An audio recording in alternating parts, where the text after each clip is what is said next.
Hello defence aspirant, अगर आप एक फौजी है या फिर फौजी बनना चाहते हैं, सबसे बढ़िया वीडियो तो उनके लिए होना चाहिए जो भी स्टूडेंट है ना, अभी जाना चाहते हैं आगे अग्निवीर से, फिर वो परमानेंट हो जाएंगे। क्या पता आगे जाके कांग्रेस की सरकार आ जाए और आपका जो अग्निवीर स्कीम है ना वो बिल्कुल परमानेंट हो जाए। तो ये वीडियो देखना आपके लिए ज़रूरी है। जो मिस्टेक मैंने किया था, जो मिस्टेक हम लोग ने किया था, मैं नहीं चाहता कि आप लोग करो। आप हमेशा एक फ़ौजी होने के नाते हम अपना पैसा है ना एपी फंड में डालने की कोशिश करते हैं। कोई बुरी बात नहीं है, बहुत अच्छी बात है, हम सेविंग करते हैं। कोई ना कोई सेविंग अपॉर्चुनिटी आपके पास होना चाहिए। मैं एक इंसिडेंट बताता हूँ। मेरा एक यूनिट में एक जेसू साहब थे, उनकी घर बन रहा था और उन्होंने कम से कम 26-28 साल घर करके उत्तराखंड में पेंशन गए थे। उनके घर उत्तराखंड में है। तो जो उनकी एपी फंड में जो पैसा था ना 50 लाख रुपया ऐसा कुछ था, वो उनकी घर 2 मंजिले का घर आज की डेट में नहीं बन पाया। और वो बातें बोलते हैं कि यार मैंने बहुत बड़ा गलती किया, अगर उस पैसे को लेके मैं किसी प्रॉपर्टी में इन्वेस्ट कर रहा ना, आज वो 40-50 लाख रुपया मुझे 10 करोड़ 20 करोड़ देके जाता है। तो यहाँ पर मैं आपको 2 चीज़ें बताने वाला हूँ कि आपकी सबसे बड़ा इन्वेस्टमेंट और मिस्टेक क्या चीज़ें हैं।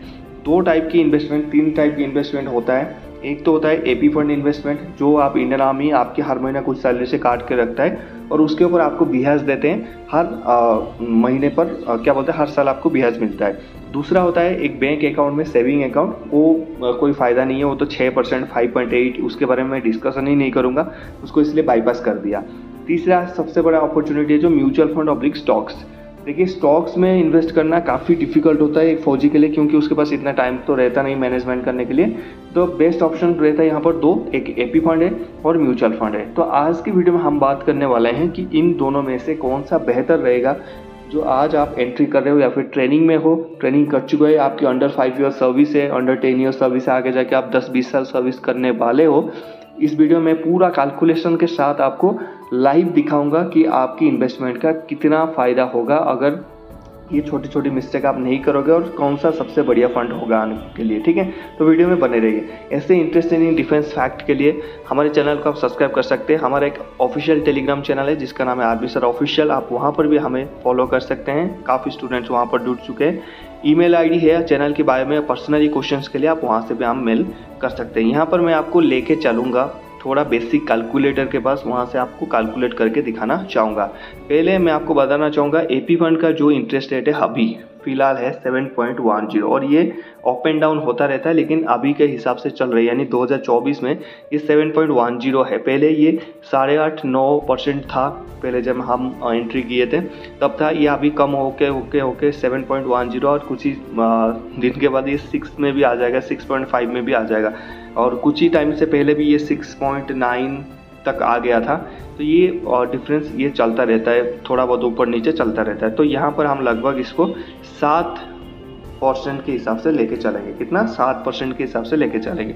जो म्यूचुअल फंड है उसकी जो इंटरेस्ट रेट है, इंडेक्स फंड होता है। इंडेक्स मीन्स टॉप 30 कंपनी का जो इंडेक्स होता है हमारे इंडिया में, टॉप 30 घंटे को मिला के कोई भी इंडेक्स फंड होता है, उसकी जो CAGR रिटर्न्स मिल के आते हैं आपको 14% मिलता है ओवर आज की डेट का। ठीक है, तो इस हिसाब से हमें कैलकुलेट करेंगे। आपको 20 साल का सर्विस लेंगे और उसमें ये कैलकुलेट करेंगे कितने महीने में डालना है, कितने महीने भर डालना है, वो चीज़ें मैं आपको बताऊँगा। इस स्क्रीन पर है ये कैलकुलेटर है, ये ग्रो का कैलकुलेटर है, SIP कैलकुलेटर यानी सिस्टम इन्वेस्टमेंट पॉलिसी। मतलब हर महीने जो आप पैसा एपी फंड में देते हैं, यहाँ पर मैं बोलना चाहूँगा आप म्यूचुअल फंड में रखने के लिए। देखिए, अगर मैं हर महीना यहाँ पर मंथली इन्वेस्टमेंट बेहतर रहता है, 10,000 लेके चलते हैं 20 साल तक, क्योंकि 4 साल आपके अग्निवीर का सर्विस हो गया, उसके बाद आपको 16 साल, 15 से 16 साल और करना पड़ेगा पेंशन जाते थे, मतलब 20 साल आपको सर्विस करना पड़ेगा। आप आर्मी नर्सिंग असिस्टेंट, सिपाही फार्मा, एयरफोर्स, नेवी में जा रहे हो, वहाँ पर भी आपको कितना 20 साल तक आपको सर्विस करना पड़ेगा। ठीक है, तो यहाँ पर मंथली इन्वेस्टमेंट हम लाके के एक सोल्जर का 10,000 रुपया लेके चलेंगे, ज़्यादा नहीं, 10,000 रुपया हर महीना अगर वो सेव करता है। कितना है एक्सपेक्टेड रिटर्न आपका? वहाँ पर है 7.10 अभी चल रहा है, 7.10। ठीक है, एक्सपेक्टेड रिटर्न आपका हो गया 7.10। टाइम पीरियड हम 20 साल लेके चलेंगे, 20 साल। तो यहाँ पर आप कैलकुलेट कर सकते हो, जो आपने 20 साल में जो पैसा दिया आपने इंडियन आर्मी को, अगर आप एक भी बार विड्रॉल नहीं करते एपी फंड में, तो इन्वेस्टेड अमाउंट आपका हो गया 24 लाख रुपया। आपने 24 लाख रुपया सेविंग किया।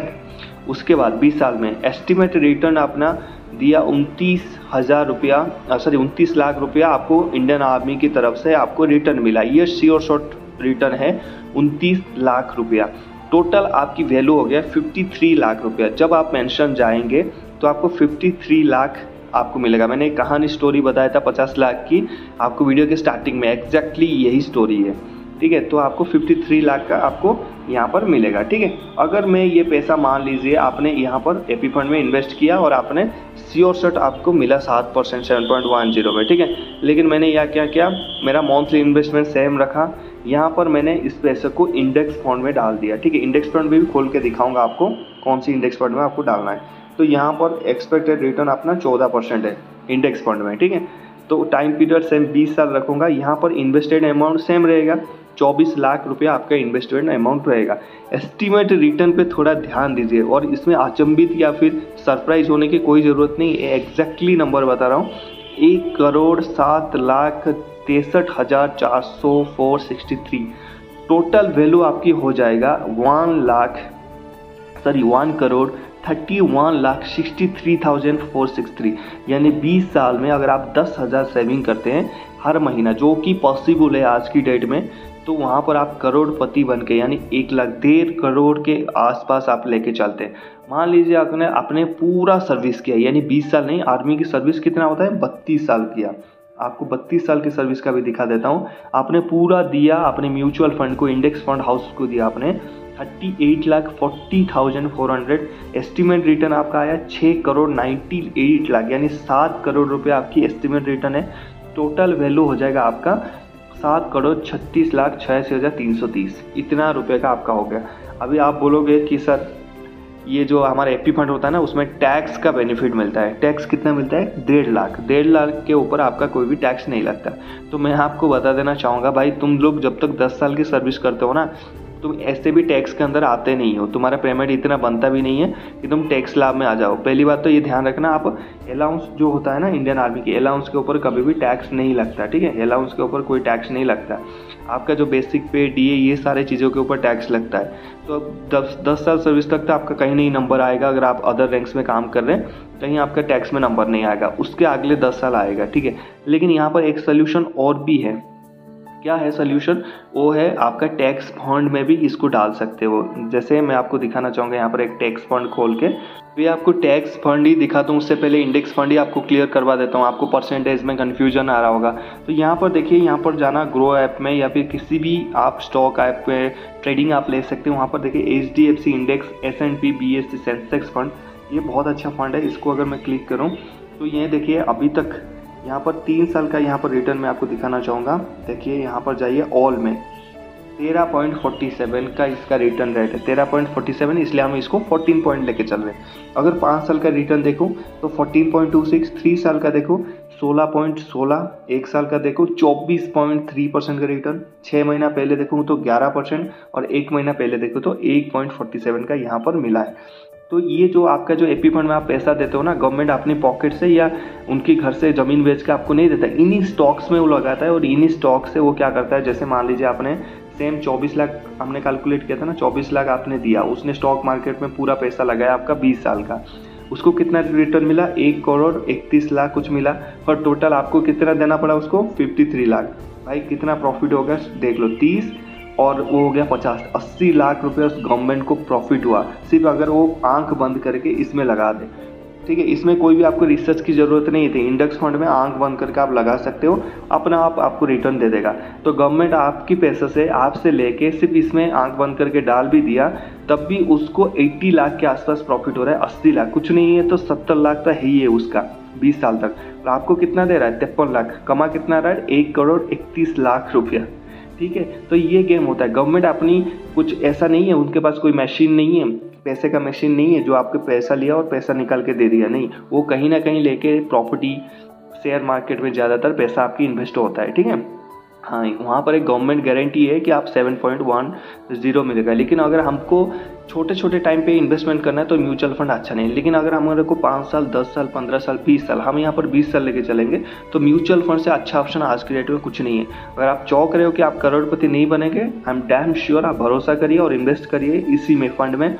सेंसेक्स फंड किसी का भी ले लेना, किसी का भी 30 जो कंपनी है या फिर निफ्टी 50 में आपको इतना चीज़ें आपका आ जाएगा, ठीक है। टॉप 50 नहीं तो टॉप 30 कंपनी, इसके अलावा कोई भी फंड में अगर आप इन्वेस्ट करते हो तो इसका गारंटी मैं नहीं लूँगा, वो आपके ऊपर चॉइस है।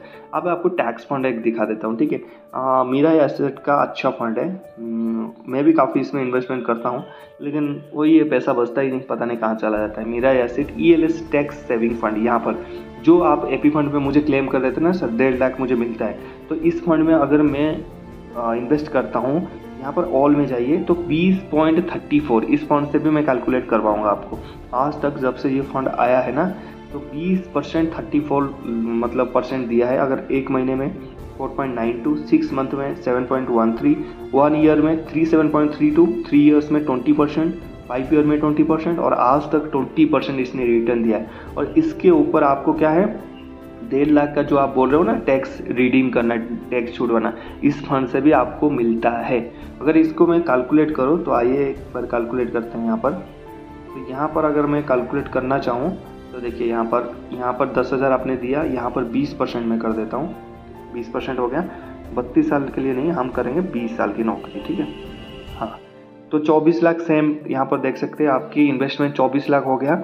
एस्टिमेट रिटर्न 2,92,14,794, टोटल वैल्यू हो जाएगा आपका 16,14,794, 3 करोड़ रुपए। इसके ऊपर आपका 1% या फिर आधा % जो ये फंड हाउस का मैनेजर रहेगा ना वो ले लेगा। मतलब मान लीजिए यहाँ पर 20% है, हम 90% लेके चलते हैं, 19%, ठीक है।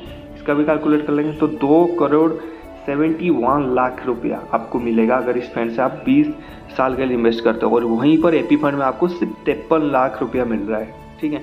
तो best option is mutual fund एक फौजी के लिए एपी फंड से ज़्यादा। एपी फंड में और एक चीज़ें खराब चीज़ें बता देता हूँ, जब भी आपकी पैसे की ज़रूरत पड़ेगा, पहले तो ये 2 महीना 3 महीना लगा देते हैं। आप फॉर्म फिलअप करते हैं, आपकी CO की सिग्नेचर होता है, जाता है, ठीक है, फिर आता है और उसमें आप 75% ही निकाल सकते हो। यानी अगर 1 लाख रुपया है तो 75,000 ही निकाल सकते हो।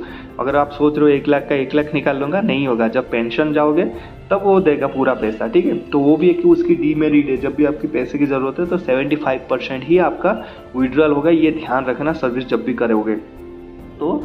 म्यूचुअल फंड में कभी भी आप विड्रॉ कर सकते हो, लेकिन मैं आपको बोलूँगा विड्रॉ करना नहीं। अगर विड्रॉ करोगे जो कंपाउंडिंग ग्रोथ मिलता है ना इसमें, CAGR compounding annual growth rate, वो जो CAGR है ना वही फैक्ट होता है। आपकी इंटरेस्ट में इंटरेस्ट पैसा मिलता है, इंटरेस्ट में इंटरेस्ट मिलता है, वही बढ़ बढ़ के जाता है, ठीक है। मैंने कोरोना के टाइम में इन्वेस्ट किया था, मुझे कम से कम 1.5 लाख का रिटर्न मिला था सिर्फ 2-3 साल में। तो यहाँ पर ये आपके लिए फ़ायदा है, आप कर सकते हैं, इसको एक बार देख सकते हैं। अगर आप फौजी हैं यानी पैरामिलिट्री, मिलिट्री या फिर कोई भी फोर्सेस में 15-20 साल की विजन लेके आ रहे हैं तो mutual fund is best then AP fund. और म्यूचुअल फंड में अगर आप 20 साल इन्वेस्ट करते हैं, करोड़पति बन के आपका जाना तय है। आप 10,000 रुपया इंडेक्स फंड में डालिए, आप बिल्कुल करोड़पति होके जाएंगे। आप ELS फंड में, टैक्स फंड में डाल सकते हैं, आपकी चॉइसेस है। लेकिन मैं आई विल रेकमेंड जो टॉप 30 या टॉप 50, निफ्टी टॉप 50 या फिर सेंसेक्स टॉप 30 कंपनी में डालिए, करोड़पति बन के आप जाएंगे। बाकी आपका कोई भी और कुछ प्रॉब्लम्स होगा या फिर आप कुछ और जानना चाहते हैं तो आप नीचे कमेंट करिए। वीडियो कैसा लगा कमेंट्स पे बताएं। मिलते हैं नेक्स्ट टॉपिक में। जय हिंद।